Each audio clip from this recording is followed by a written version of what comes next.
E tudo bem, gente? Nesse vídeo eu vou falar sobre a Revolução Russa. Para a gente estar falando da Revolução Russa, é importante entender como que a Rússia estava antes dessa revolução. Bom, primeiro, a Rússia, em 1917, ela era super atrasada, tá? Ela vivia sobre um sistema chamado czarismo, onde tinha um imperador que mandava em tudo. Ela era ainda um império, tá? Só para vocês terem noção. A industrialização, ela estava bem no início, quase não tinha as fábricas. As poucas fábricas que tinham viviam daquela forma que a gente conhece, pagavam super pouco, as pessoas viviam em péssimas condições e tal. E além disso, 80% da população da Rússia ainda vivia no campo. E como ela estava crescendo, essa população não conseguia dar conta de abastecer todo o Império Russo, tá? Diante de todas essas transformações, a população começou várias tentativas de manifestações contra esse governo czar. O primeiro movimento apareceu e chamava Emancipação do Trabalho, que ele já vinha com as ideias de Marx e Engels, tá? Então, eles falavam justamente da questão dos trabalhadores, como que eles viviam, a forma injusta, e aproveitaram para falar desse governo que estava super atrasado na Rússia. A partir desse momento, apareceu até um partido na Rússia, chamado Partido Operário Social Democrata da Rússia, criado por Lenin, e trazia consigo todos esses ideais de socialismo, né? O governo russo descobriu, mandou fechar esse partido no país, mas ele foi para o exterior junto com Lenin e continuou a propagar todos os seus ideais por lá. Em Londres, ele fez um congresso onde ia reunir toda a população que tinha esse ideal, que tinha esse mesmo pensamento, e eles iam discutir como que iriam implantar o socialismo na Rússia, tá? Foi nesse momento que o partido se dividiu em duas tendências: os bolcheviques, que eram a maioria, e os mencheviques, a minoria. Os bolcheviques, eles queriam a implantação de um socialismo imediato com uma ditadura proletariada comandada pelos operários e pelos camponeses, tá? E os mencheviques, eles queriam esperar o desenvolvimento do capitalismo para só depois, através de uma eleição, conseguir implantar o socialismo, tá? E essa transição seria comandada pela burguesia, tá? Comandada pela burguesia e apoiada pelos operários e trabalhadores. Vendo todas essas manifestações que estavam ocorrendo até em Londres, o czar da época, Nicolau II, ele decidiu fazer um parlamento, né, e um conselho dos trabalhadores para que todo mundo participasse da política. É lógico que isso durou pouco.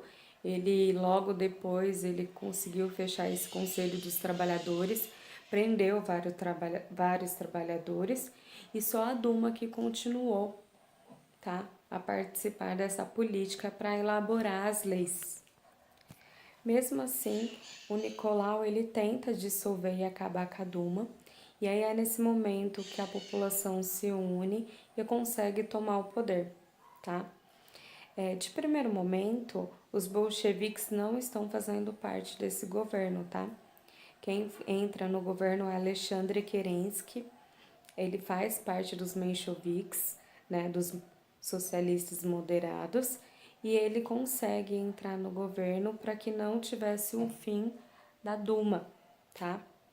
Mas mesmo assim, os bolcheviques, eles começaram a ganhar muita popularidade nessa época. Por quê? Em 1917, a gente sabe que ainda estava rolando a Primeira Guerra Mundial, então eles começaram a propagar a ideia de que a Alemanha tinha que tirar a Rússia da Primeira Guerra Mundial. E assim, as pessoas que já estavam cansadas da Rússia perder dinheiro, perder alguns territórios nessa Primeira Guerra, elas começaram a apoiar muito o Lenin nessa... Além disso, o Lenin estava junto com Trotsky na época e eles defendiam uma república, né? Eles defendiam a nacionalização das empresas, dos bancos, eles queriam substituir tudo que era privado para o estatal, tá?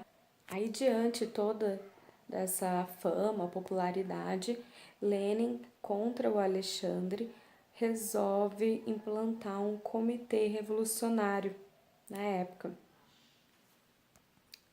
O Alexandre sai do poder e aí o Lenin entra no poder, faz um conselho dos sovietes, que eram os trabalhadores, e começa o seu governo, que logo muda de nome, que vira o Conselho dos Comissionários do Povo, tá?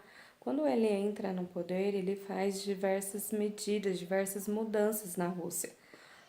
As principais são: ele consegue tirar a Rússia da Primeira Guerra Mundial. O Partido Comunista se torna o único partido na Rússia. Ele faz um exército vermelho para manter o socialismo na Rússia.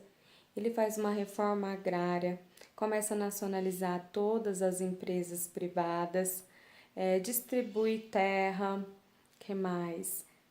Por fim, ele realiza uma nova política econômica chamada NEP, tá? O que consistia essa política? Quando o Lenin entra no governo, a Rússia ainda está muito em crise, né? E não consegue mudar o país de uma hora para outra. Então ele faz essa nova política, que é um equilíbrio entre o socialismo e o capitalismo. Então, nesse momento, ele começa a ter relação diplomática com alguns países, ele permite o trabalho privado, ele deixa o desenvolvimento dos camponeses, dos comerciantes, tudo a fim de melhorar a Rússia, tá? Bom, foi muito positivo essa nova política, porque de fato conseguiu tirar a Rússia da crise. Vários setores de saúde, educação, melhorou 100%. Mas ele consegue alguns territórios de volta, e aí nesse momento ele faz a URSS, que é a União das Repúblicas Socialistas, tá? Só que aos poucos ele começa a ficar doente e em 1924 ele morre, e aí quem entra no governo é o Stalin, que a gente vai ver mais pra frente e ver que ele foi um ditador e muda totalmente esse projeto socialista que o Lenin tinha feito na Rússia. Então é isso, a Revolução Russa, acho que o importante é saber só isso mesmo. E fica de olho que logo eu vou trazer a Primeira Guerra Mundial. Obrigada, se gostou dá um like.